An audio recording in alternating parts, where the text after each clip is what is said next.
My parents always said they wanted me to be happy, but when I finally found the person who made me happiest, they turned against me. I still remember the day I met Arjun. It wasn't some movie moment or a dramatic slow motion scene. It was ordinary, simple, beautiful in its own quiet way. It was raining that morning, the kind of drizzle that turns the city gray, but makes everything smell like new beginnings. I was late for my college class, running across the campus with my dupatta flying behind me, and that's when I slipped. Before I could hit the ground, someone caught my arm. Firm, steady, warm. Careful, he said, his voice low and calm. I looked up, and there he was. Arjun. A stranger then. White shirt damp from the rain, eyes deep and kind, a faint smile that made me forget how to breathe for a second. Thanks, I mumbled, embarrassed. He laughed softly. You're welcome, but next time maybe don't run on wet marble. That was our first conversation. Nothing special. Yet something about it stayed with me. Over the next few weeks, I saw him everywhere. It's at the library, the canteen, the campus gate. We'd exchange smiles, small nods, casual hellos. It was strange how quickly his presence became familiar. One day he joined me for coffee, saying, "You always sit alone.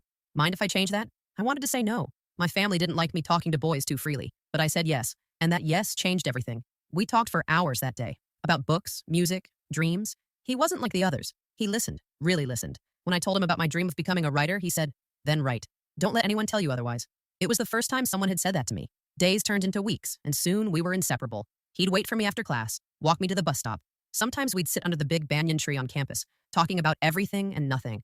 I began to realize I was falling for him. Slowly, quietly, deeply. But with every laugh, every shared moment, a shadow lingered in the back of my mind. My family. My father, a proud man with strict values. My mother, who believed love should always be approved, never chosen. Arjun didn't fit their expectations. He wasn't from our community. His family was humble, his dreams practical. He didn't have the kind of background my parents wanted from me, but I didn't care. Because for the first time in my life, I felt seen. I felt heard. I felt loved. Not for what I was supposed to be, but for who I truly was. And somewhere deep down, I knew. The moment my family found out about him, everything would change. But that day under the rain, when he handed me his jacket and smiled, I wasn't thinking about consequences. I was just thinking, how did something so right already feel so dangerous? Would you have said yes to that first coffee knowing your family would never approve, or walked away before it even began? The next few months felt like a dream I didn't want to wake up from. Arjun and I fell into an easy rhythm. Laughter, late-night texts, secret walks by the lake near campus. We were careful, at least we tried to be, but love has a way of showing itself even when you think you're hiding it. He started calling me Naina. He said it suited me more than my real name. Because your eyes, he'd say, teasingly serious, they tell stories even when you don't speak. Sometimes I'd catch him looking at me like I was something rare, something fragile. And in those moments, I forgot the world beyond us even existed. One evening, as we sat under the old banyan tree where it all began, he said, "You know your parents won't like me." I looked away. I know. And what will you do then? I didn't have an answer. I wanted to believe love was enough, that my parents would see what I saw in him, that they'd understand hearts don't care about social class, language, or status. But deep inside, I was afraid. He must have seen the fear on my face because he reached for my hand and said softly, "I'm not asking you to fight them. I'm asking you to believe in us." That's all. I squeezed his hand back. "I do." He smiled. "Then that's enough for now." And for a while, it really was. We celebrated birthdays in secret, exchanged small gifts, shared dreams about the future. He wanted to start his own business one day. I wanted to write a book. He said he'd design the cover for me. I told him he'd have to write the dedication. We built our own little world, one that existed between whispers and promises. But every fairy tale has its cracks. Mine started showing when my cousin saw us together at a cafe one afternoon. The look on his face said everything: shock, judgment, and a silent threat. That night at dinner, my father asked casually, "Who's the boy you were with today?" My heart stopped. "Just a classmate," I said quickly. He nodded slowly. "Classmate. From which family?" The word family was his favorite test. Everything was always about background, status, respect. I lied. "He's from a good family, Papa." "You don't know them." My father said nothing more, but I knew that silence. It was a warning. When I told Arjun what happened, he just smiled faintly and said, "We'll be careful." But it wasn't that simple anymore. Every call felt like a risk. Every meeting, a secret I had to guard with my life. Yet even with the fear, even with the tension building in my chest, I couldn't stop seeing him. Because once you've tasted real love, pretending you don't crave it anymore feels impossible. Would you risk lying to your family for someone you love? Or end it before it destroys your peace? It happened faster than I expected. One evening, my father came home earlier than usual. I was sitting on the balcony, Arjun's scarf still in my hands from when he had kissed my forehead that morning. My heart raced as soon as I saw him standing there, arms crossed, eyes sharp like knives. "Naina," he said, his voice calm but cold. "Who is this Arjun I keep hearing about?" I froze. My mouth felt dry. I tried to answer casually, but the words got stuck. "He's a friend, Papa," I whispered. My father took a slow step closer. "A friend? From which family? Do you know his background? His intentions?" I swallowed hard. "Papa, he's a good person. He doesn't belong to the same community as us, but..." He cut me off sharply. "But nothing. You think love is enough to secure a family's respect? Do you want to disgrace us?" I wanted to scream, to tell him that love isn't a disgrace, that Arjun makes me happy in ways I can't even describe. But I couldn't. His eyes, burning with pride and anger, made my words shrink. I tried softer. "Papa, please, just meet him. Let him explain himself. You might understand." He laughed bitterly. "Meet him? Naina, this isn't a casual meeting. I won't allow my daughter to marry someone without our family's approval, someone who doesn't meet our standards. You will end this relationship immediately." I felt a tear escape, but I blinked it back. "Papa," I can't. I love him. His face hardened. Then you're making a choice. Either you follow our rules or you will face the consequences of defying your family. I wanted to argue, to fight, to beg, but deep inside, I knew he wouldn't change his mind. The pride, the tradition, the expectations, they were stronger than my love. That night, I lay awake, heart pounding, unable to stop thinking about Arjun. I thought about the moments we shared, the laughter, the whispers, the future we imagined together, and I realized just how much I was about to lose. The next day, Arjun called. His voice was soft, hesitant. Did your parents find out? I nodded, swallowing the lump in my throat. Yes, and they're not happy. Papa said I must end this. Or else what? His voice shook with anger and fear. I didn't answer. I couldn't. We stayed on the phone for hours, making plans, promises, holding on to what we knew the world would try to tear away. Every word felt precious, every second fragile. That was the night I realized loving him would not be simple, that following my heart would come with a price, that choosing him might mean losing everything else, my family, my comfort, my life as I knew it. And still, I couldn't stop thinking about him, because some love is worth the fight, no matter the cost. If you were in Naina's place, would you defy your family for love or obey them to avoid conflict and consequences? After that confrontation, everything changed. I couldn't talk to Arjun openly anymore. Every call had to be quick, every meeting hidden. I felt like I was living two lives, one where I obeyed my family, smiled at dinner, laughed at their jokes, and nodded at their rules, and another where I was free, with him, where the world made sense. We started meeting in quiet cafes, sometimes in the park, always careful. I hated lying to my parents, hated sneaking out, but when I saw him waiting for me, all fear and guilt melted away. His smile was like sunlight after months of rain, like a secret the world didn't know but we cherished. One evening, as the sun dipped below the horizon, we sat on a bench near the river. He took my hands in his, and I felt my pulse calm for the first time that day. I hate that we have to hide, he said softly. I hate that the world is against us. I know, I whispered, but we have to. If my parents find out. My voice broke, but he held me tighter. Then we'll be strong together, he said. We'll face it when the time comes. But until then, just us. I leaned against him, breathing in his scent, feeling his warmth. The chaos of my family's anger, the lectures, the warnings, they all seemed distant. Here in his arms, love felt infinite. But hiding comes with its own fear. Every time my phone buzzed, I jumped, wondering if it was my father or mother checking my messages. Every sudden knock at the door made my heart stop. Even a simple text could become dangerous if someone discovered it. One night, my mother came into my room unexpectedly. I had just returned from meeting Arjun. She asked casually, "Who did you meet today?" I froze, my mouth dry. My heart thumped loudly. "Just a friend, Ma," I said, hoping my voice sounded natural. Her eyes narrowed. "Which friend? You've been meeting someone secretly, haven't you?" I swallowed, unable to meet her gaze. She sighed, shaking her head. "Naina, love is fine, but it cannot go against family." You know that I nodded, tears threatening to fall. "Yes, Ma." But that night, after she left, I called Arjun. "I don't know how long we can keep doing this," I whispered. He was silent for a moment. "As long as it takes," he said finally. "I'm not going anywhere." I wanted to believe him. I wanted to hope. And so our secret continued. Small, stolen moments, brief texts, hidden smiles. Every encounter was precious. Every laugh was a rebellion. Every whisper was a promise. Because even though my family disapproved, even though my world was full of warnings and anger, I couldn't let him go. Some love isn't easy. Some love isn't meant to be simple. But when it's real, it's worth every risk, every secret, every heartbeat stolen in the shadows. Would you continue a secret love knowing it could destroy your relationship with your family or end it to keep peace at home? The first time we truly fought, I realized how fragile our little world had become. We had been meeting secretly for weeks, laughing, whispering, holding on to stolen moments. But that evening, everything cracked. Arjun arrived at the park later than usual. His expression was tense, his eyes darker than I'd ever seen. "Why didn't you reply to my messages today?" he asked sharply, not hiding the hurt. I was busy," I stammered, glancing away. Papa was at home. I couldn't check my phone. "Busy?" he snapped. "You're hiding everything from your family for me, Naina? But you can't even tell me why you ignored me for one day?" I felt my heart sink. He was right. But the fear of my family finding out had been overwhelming. I wanted to be honest, but the words stuck. "I'm sorry," I whispered. I didn't want them to know we met." Arjun ran a hand through his hair, frustration written all over his face. "Naina, I love you, but this is impossible.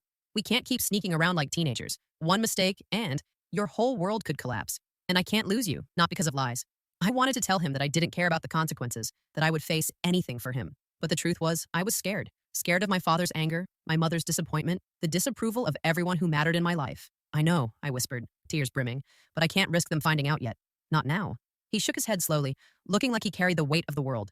"Naina, love shouldn't feel like a secret crime. It shouldn't hurt this much. If we keep hiding, it'll destroy us eventually. Don't you see?" His words pierced me. I did see. I saw the danger, the impossible situation we were trapped in. I saw the love I felt, and the walls my family had built around me, and I realized how powerless I was against both. I don't know what to do," I admitted finally, my voice breaking. "I love you, Arjun. But I also want my family to approve. I want them to be happy with me." He fell silent, staring at the river in front of us. The sunset painted the sky in streaks of gold and crimson, beautiful but fleeting. He reached for my hand and held it gently. "I don't want to hurt anyone," he said quietly, "but I also can't stop loving you.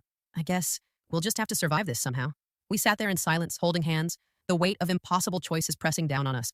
I knew the fight wasn't over. It had only begun. Because loving someone your family doesn't approve of is never simple. Every kiss, every smile, Every moment of happiness is shadowed by fear, doubt, and the inevitable confrontation waiting just around the corner. And yet, even with all that fear, I couldn't stop loving him. If you were Nana, would you fight to stay with the one you love, even if it meant constant arguments and hidden meetings, or give up to save your family's peace? It happened sooner than I expected. One evening, my parents sat me down in the living room, my heart pounding even before they spoke. My father's face was stern, my mother's eyes wet with worry. I knew what was coming. Nina, my father began slowly, we need to talk about Arjun. I tried to steady my breathing. Papa, no excuses. He cut me off sharply. We've heard enough. It's clear this relationship isn't acceptable. We cannot allow it to continue. My mother reached for my hand, but I pulled it away. Her touch, usually comforting, felt like judgment now. Nina, please understand, she whispered. We only want what's best for you. I shook my head. I understand, Ma. But you don't understand me. He makes me happy. I've never felt this way before. You think love is enough? My father said, voice rising. Respect? Family? Tradition? None of that matters to you? It does, I said softly, fighting tears. But I can't choose between them and my heart. I love him. There was silence. Heavy, suffocating silence. I could feel their disappointment in every line of their faces. I could see the struggle between love for me and the rigid beliefs that had guided their lives. My daughter, my father said finally, his voice low but firm. If you continue this, you will have to accept the consequences. You will live with the shame you bring to this family. I wanted to scream, to shout, to tell him that love is not shame. But the words stuck in my throat. All I could do was look down, heartbreaking, feeling torn into pieces. After they left, I collapsed onto my bed.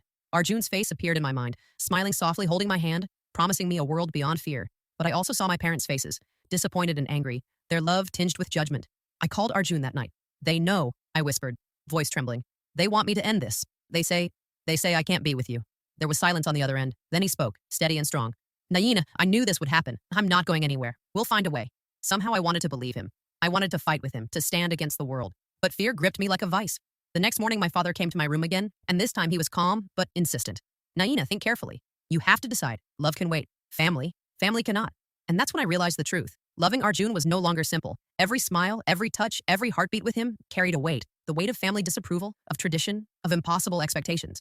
Yet even with that weight pressing down on me, I couldn't let go. Because some love is worth defying the world for. Would you choose your heart over your family, and even if it meant risking their love and approval forever? I knew I had to tell Arjun about my family's ultimatum, but I couldn't bring myself to speak the words aloud. My throat felt tight, my heart heavy with fear and guilt. So that night, I wrote him a letter. I poured everything into it. My love, my desperation, my fear. I wrote about how my parents had discovered us, how they demanded I end things, and how much it hurt to even consider leaving him. I wrote about the stolen moments, the laughter, the dreams, and the unbearable longing that consumed me. I slipped the letter into his bag the next morning, leaving it where he would find it before class. My hands shook the entire time. My chest ached. Every step away from him felt like leaving a part of my soul behind. When he found it, he didn't call or reply immediately. Hours passed, and I tried to focus on school, but my mind kept drifting back to him. I imagined him reading the words, feeling the weight of my love and my pain, and my stomach twisted with anxiety. Finally, he called. Naina, he said softly. I read your letter. Arjun. My voice trembled. I know what your family wants, and I know the impossible choice you're facing, he said. But I want you to understand one thing. No matter what happens, I'm not going anywhere. We'll figure this out together. Tears blurred my vision. I wanted to scream and cry and run into his arms, but I couldn't. The fear of my parents finding out more than it already had made me hesitate. Arjun, I don't know if I can do this. If I fight them, I could lose everything. My home, their love. I could hurt everyone I care about. I know, he said, his voice steady and firm. I love you, Naina. And love isn't always easy, but it's ours. And I'll wait, however long it takes. You don't have to decide tonight or tomorrow. Just know I'm here. That night, I sat by my window, letter in hand, staring at the stars. I felt trapped between two worlds, one of love and freedom with him, one of duty and obedience with my family. Every heartbeat was a reminder of the impossible choice before me. Every memory of his touch made me ache with longing, and every glance at my parents' expectations reminded me of the consequences if I chose my heart over them. But as I traced the words I'd written, I realized something. Love wasn't just about moments of joy or secret kisses. Love was also about courage, about risking heartbreak for something that made your soul feel alive. And maybe, just maybe, I was ready to find the courage to fight for it. Would you write a heartfelt letter to someone you love, even if it could worsen your family's anger, or keep your feelings hidden to avoid conflict? The tension between my heart and my family grew stronger every day. My secret meetings with Arjun became riskier, and every lie I told at home felt heavier. I hated sneaking around, hated the constant fear that my parents would find out. But seeing Arjun, holding my hand, smiling just for me, made all the risk feel worth it. One afternoon, I had arranged to meet him at the cafe near the river. I arrived early, heart pounding, checking every few minutes for my phone. And then, out of nowhere, my mother appeared. She had come looking for me, following instinct, and now she was standing there, staring at the two of us. Papa! Ma! I stammered, panic flooding through me. Arjun stood, tensed, eyes narrowing as he recognized my mother. Naina, he whispered, but I couldn't stop her from approaching. She looked at me, her expression torn between anger and hurt. Why didn't you tell us? She asked softly. Why did you hide him? I didn't want to upset you, I said, tears welling in my eyes. I love him. I can't help how I feel. Her lips pressed into a thin line. Do you know what your father will say if he finds out about this? I do, I whispered, feeling like I was standing on the edge of a cliff. But I can't stop loving him. Arjun stepped forward, attempting to explain. Ma, I respect your family. I care for Naina deeply. I didn't mean to hide anything, but we just needed time. She shook her head, turning away from him for a moment before facing me again. Naina, you're putting us all in a difficult position. Your father will be furious. Your family's honor. Love is not dishonor, Ma, I exclaimed, voice breaking. He makes me happy. He doesn't care about wealth, status, or anything else. He loves me for who I am. Her eyes filled with tears, and for a moment, I thought she might understand. But reality struck immediately. She was bound by family values, by her husband's expectations, by everything that had governed our lives. I can't go against your father, Naina. I can't, she said softly, turning away. Arjun's hand found mine, squeezing it tightly. I felt the familiar warmth, but the fear lingered. I knew now that our love was no longer just ours. It was a battleground with loyalty, duty, and tradition, all fighting against desire and freedom. That night, when I returned home, my father's gaze cut through me like a blade. I realized there was no hiding, no delaying the inevitable. Love had caught up with reality, and I was caught in the middle. Yet, even with the weight of my parents' disapproval pressing down, even with fear making every decision feel impossible, I couldn't stop thinking about him. Because some love is worth every storm, every obstacle, every moment of doubt. If you were Naina, would you continue seeing your love secretly even after your family discovered you, or end it to prevent further conflict? A few days later, my father called me into the study. I could feel my stomach twist the moment I saw his face. He didn't shout, he didn't even raise his voice, but there was a cold finality in his eyes that made my heart sink. Naina, he said, sitting down, enough has happened. Your mother has tried reasoning with you, and I have been patient, but this cannot continue. I swallowed hard. Papa, please. I love him. I can't just... He held up a hand, stopping me. You will end this relationship, Naina. Immediately, or you will face consequences you cannot undo. I felt tears prick my eyes, but I refused to show them. Papa, please, don't make me choose. I can't hurt him. I can't hurt you either. He leaned forward, his voice soft but cutting. This isn't a request. You have until the end of the month to make a decision. End it or leave this house. You choose, but the choice is yours alone. The words hit me like a thunderbolt. Leave my home, leave the people who raised me, leave the life I've known, or end the one thing that made my heart feel alive. I left the room trembling, tears streaming silently. I called Arjun immediately. They've given me an ultimatum, I whispered into the phone, voice breaking. End it or leave my home. There was silence on the other end, and then he spoke, calm but firm. Naina, I don't want you to choose because you feel forced. I love you. I'll wait, but you have to do what you truly feel in your heart. But my family. I sobbed. How can I go against them? Your heart knows, Naina, he said softly. Don't let fear make the decision for you. Think about what you want. I'll support you no matter what. I hung up, feeling the weight of impossible choices pressing down on me. That night, I couldn't sleep. I thought of my parents' disappointed faces, of the warm dinners we shared, of the comfort of my home. And then I thought of Arjun, his gentle smile, his unwavering support, the way he made me feel alive. It was no longer a secret. The decision was mine, and mine alone. I realized that love sometimes demands courage. The courage to stand up for your heart even when the world is against you. And for the first time, I understood the magnitude of what I felt for him. The end of the month loomed, and with it, the most difficult decision of my life. Because choosing love might mean losing everything I'd ever known. But maybe, just maybe, it would also mean gaining everything I'd ever wanted. If you were Naina, would you follow your heart and risk leaving your family, or obey their ultimatum to keep peace at home? The day finally came. I had spent countless nights crying, thinking, questioning myself. I had replayed every memory with Arjun, every laugh, every stolen moment, every secret kiss, and I had thought of my family, their love, their expectations, their anger. I stood in my room that morning, staring at my reflection. I didn't know if I was brave enough, if I was strong enough, but I knew one thing. I could no longer live a life where I denied my heart. At breakfast, my parents watched me carefully, waiting for my decision. My mother's eyes were soft, but I could see the tension in her shoulders. My father's jaw was tight, his pride brimming, but he waited silently. I took a deep breath. Papa, Ma, I began, voice steady despite the tears in my eyes. I've thought about what you said. I know you want what's best for me, and I love you. I always will. They both nodded slightly, waiting. But I cannot deny my heart, I continued. I love Arjun. I want to be with him. I want to build my life with him. I know it won't be easy. I know you disapprove, but this is my choice. My father's eyes flashed with anger, and my mother's lips pressed together, holding back tears. Naina, my father said slowly, you are choosing love over family. Yes, I whispered, my heart racing. I am. I cannot live a life without love. Without him, I would feel empty. I have to follow my heart. There was silence, heavy, suffocating silence. And then slowly, my mother reached for my hand. I may not understand completely, she said softly, but I see how much he means to you. My father's gaze softened, though the pride remained. You will face consequences, he said, but I will not stop you. Just be careful. I nodded, overwhelmed with relief. The tension eased slightly, though I knew the journey ahead would still be hard. That afternoon, I met Arjun at the park. The moment he saw me, his eyes lit up and I ran into his arms. We held each other tightly, feeling the weight of months of secrecy, fear, and love melt away. I chose us, I whispered. And I'll choose you every day, he replied, holding me closer. That night, as I lay beside him, I realized something important. Love isn't easy. Love is not just laughter and stolen moments. Love is courage. Love is sacrifice. Love is choosing each other even when the world is against you. And in that moment, with Arjun's hand in mine, I knew I had made the right choice. My family may have struggled to understand, but I had followed my heart because sometimes love is worth every risk, every fight, every impossible choice, and sometimes it's the only thing that makes life truly worth living. Would you have chosen your heart over your family like Nina did, or followed your family's wishes despite loving someone deeply?